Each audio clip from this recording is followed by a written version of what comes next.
احسن اقبال صاحب آپ بریک سے پہلے کوئی جواب دینا چاہ رہے ہیں؟ ابھی فواد چودھری صاحب نے کہا نا کہ شہباز شریف صاحب کے خلاف مقدمہ چلنا چاہیے. یقیناً ہم سب کے خلاف چلنے چاہیے کہ ہم نے اس ملک کی ترقی کیوں کی ہے. شہباز شریف صاحب نے اگر میٹرو ٹرین بنائی جو کہ پشاور میں جس کی نقل مارنے پہ یہ مجبور ہوئے تو مقدمہ بنائیں. اگر انہوں نے میس ٹرانزٹ ٹرین یہاں پہ چلائی ہے جو کہ آج سے بہت پہلے دوسرے صوبوں میں بھی چلنی چاہیے تھی, ملک کے اندر چلنی چاہیے تھی. دیکھیے آج کراچی کے جو مسائل ہیں ان میں ہر کوئی مانتا ہے کہ ایک بڑا مسئلہ یہ ہے کہ ایک شہر جب تیزی سے پھیلا اس میں کوئی میس ٹرانزٹ کا بندوبست نہیں کیا گیا, اس سے ٹرانسپورٹ مافیا نے جنم لیا, اس سے اور کئی چیزوں نے. لیکن یہ کام تو پیپلز پارٹی کو کرنا چاہیے تھا نا وہاں پہ. مقصد یہ ہے کہ یہ ہر صوبائی دارالخلافے میں ہونا چاہیے تھا.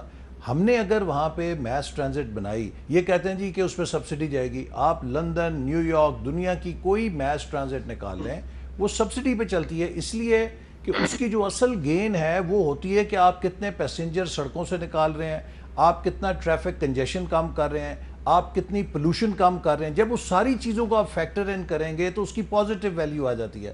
پھر انہوں نے کہا کہ عمران خان صاحب کی اس لیے مقبولیت کم ہو رہی ہے کہ صوبائی حکومت کی کارکردگی ٹھیک نہیں ہے, سڑک ٹوٹی ہوتی ہے, صفائی نہیں ہوتی ہے, صوبائی حکومت کی جو محکمے ہیں ان کی کارکردگی ٹھیک نہیں. تو میں ان کی اطلاع کے لیے عرض کرنا چاہتا ہوں کہ وہ صرف صوبے کا مسئلہ نہیں ہے. جب ایک آدمی بازار میں سبزی لینے جاتا ہے, جب وہ آٹا لینے جاتا ہے, جب وہ چینی لینے جاتا ہے, جب وہ بجلی کا بل دینے جاتا ہے, جب وہ گیس کا بل جمع کرانے جاتا ہے, جب وہ روزگار تلاش کرنے جاتا ہے, یہ سب چیزیں تو وفاقی حکومت کی پالیسیوں کا نتیجہ ہے نا. تو وہ بڑی ڈھیروں دعائیں دیتے ہیں ان کو عمران خان. ایک چھوٹا سا رسپانس کیجیے گا. جی فواد صاحب. میں یہ کہتا ہوں مجھے بڑا افسوس ہوتا ہے جب یہ, چونکہ احسن اقبال صاحب پلاننگ منسٹر رہ چکے ہیں, دنیا بھر میں جہاں پہ یہ منصوبے لگتے ہیں نا, لندن کے پیسے لندن سبسیڈائز کرتا ہے. یہ نہیں کہ پورا یو کے کا پیسہ آپ لندن میں لگا دیتے ہیں. یہاں پہ جو شہباز شریف صاحب نے یہ کیا ہے کہ پورا جیلم کا, نارووال کا, گجرانوالہ کا, ملتان کا, لودھرا کا پورا پیسہ اٹھا کے آپ نے اپنے حلقے میں لگا دیا. اس کی وجہ سے ہمارے جگہوں کے اوپر کوئی ترقی نہیں ہوئی. ہمارے بیڑا غرق کر کے شہباز شریف صاحب کو نیب نے گرفتار کیا, کوئی چیز ثابت نہیں ہو سکی, پھر وہ رہا ہو گئے. تو کیا لگتا ہے یہ جو اب پلاننگ کی بات ہے نا, وہ رہا تو یہاں پہ اور بڑے بڑے ہو گئے. وہ تو کیس ان کے خلاف کون سا جھوٹا ہے, ایک لفظ ان کے خلاف کیسز بالکل سچے ہیں. میں فضول بات ہے کہ جھوٹے کیس ہیں, کس کو پتا کہ آپ گرفتاری میں خود گرفتاری بھگت کے آیا ہوں, کوئی چیز نہیں نکلی. ان کے ایک کولیگ ہیں میرے خلاف 1.5 سال پہلے الزام لگایا تھا کہ میں نے 50 یا 70 ارب روپیہ ملتان سکھر موٹر وے میں کمیشن کک بیک لیا, اور انہوں نے موصوف نے کہا تھا کہ میں جی آئی ٹی بنانے جا رہا ہوں. آج 1.5 سال ہو گیا ہے, جے بھی نہیں بنی جی آئی ٹی. آپ نے اے پی سی اناؤنس کر دیا, دوبارہ گرفتاری کا کوئی خطرہ نظر آ رہا ہے؟ ہم ان چیزوں سے نہیں, گرفتاریوں سے نہیں ڈرتے. اگر یہ جھوٹے کیس بنائیں گے اللہ تعالیٰ خیر رکھے گا, ہم سرخرو بھی ہوں گے جیسے پہلے ہو رہے ہیں.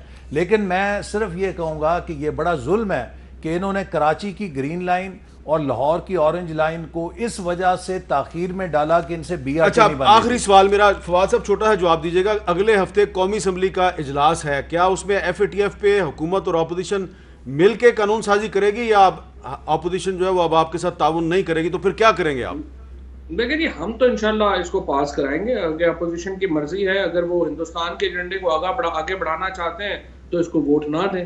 اگر وہ پاکستان کے ساتھ ہے, پاکستان کی سالمیت کے ساتھ ہے, میں سمجھتا ہوں کہ یہ اپنے وزیر خارجہ کا خط پڑھیں جس میں انہوں نے اپوزیشن کی تعریف کی ہے. لیکن ایک بار میں پھر کہوں گا, اگر یہ فیٹف کے نام کو غلط استعمال کر کے کوئی کالا قانون لے کر آئیں گے, ہم اس کی اسمبلی میں بھی مخالفت کریں گے اور اسے عدالت میں بھی چیلنج کریں گے. بہت شکریہ احسن اقبال صاحب, بہت شکریہ جناب فواد چودھری صاحب. بہت اہم گفتگو ہوئی ہے, لیکن میں آخر میں صرف یہی گزارش کروں گا کہ یہ حکومت اور اپوزیشن آپس میں اختلاف کرتی رہتی ہے, لیکن اختلاف کی بنیاد پر یہ کہنا مناسب نہیں ہے کہ فلاں جو ہے وہ انڈیا کے ایجنڈے پہ کام کر رہا ہے اور فلاں کسی اور کے ایجنڈے پہ کام کر رہا ہے. یہ حکومت اور اپوزیشن کا اختلاف چلتا رہتا ہے, لیکن کسی کی حب الوطنی پہ شک نہیں کرنا چاہیے.